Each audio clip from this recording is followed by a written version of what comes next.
Now, I would like to introduce Dr. Aubrey, Lisa Aubrey.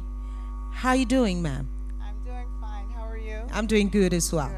Good. Good. I'm wondering, you're a historian and you took particular interest in research in slavery. First of all, I would like to find out why. Well, I'm a political scientist by training, not a historian. I teach African and African American studies as well as political science. I took an interest as an academic interest, but really it is much, much deeper than that. It has to do with identity and sense of belonging and rootedness. As being rooted is essential, important for all people.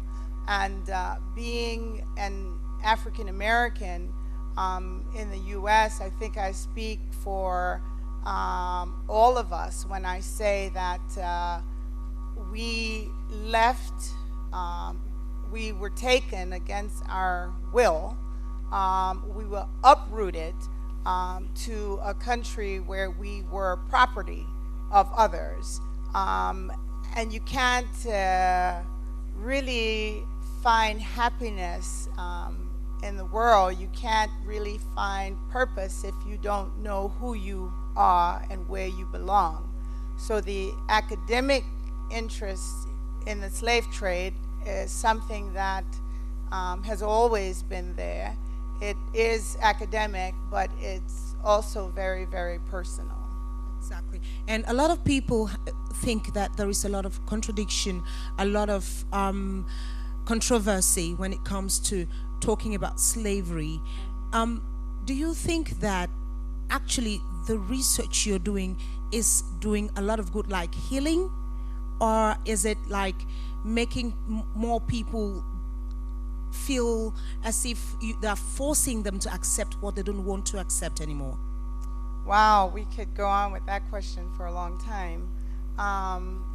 There is controversy, particularly when we ask who is responsible for what happened to us in the diaspora.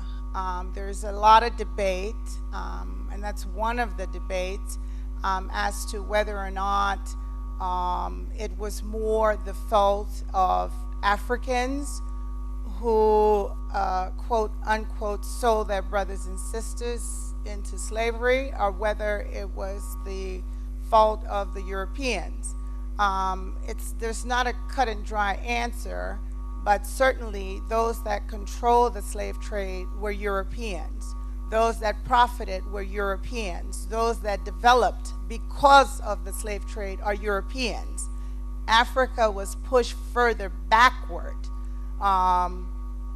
in terms of its own development. So the essence of underdevelopment comes from the slave trade. And those are effects that we feel 400 years later. And I'm hoping that the work that we're doing offers us an opportunity to move forward together. One of the things I think that we need to realize that underdevelopment happened not only in Africa, but also happened to us in the diaspora as well.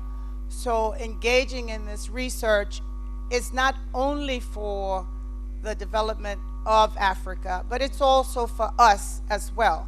And last year at a program, I really believe, and I said it at the time, that we are each other's missing parts.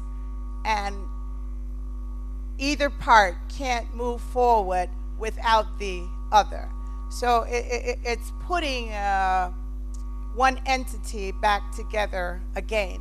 And if you look at it that way, I think that that is an essential part of the healing that has to take place. One of the things that happens is that we don't want to talk about it. We don't want to talk about it. We want to pretend that it didn't happen, but it did. And I think doing the research, ArcJammers organizing the Reconnection programs gives us a chance to confront a painful history, but one that has so much potential for the continent, not only Cameroon, but other African countries as well, and Africans all over the world. Thank you very much, You're Doctor. welcome.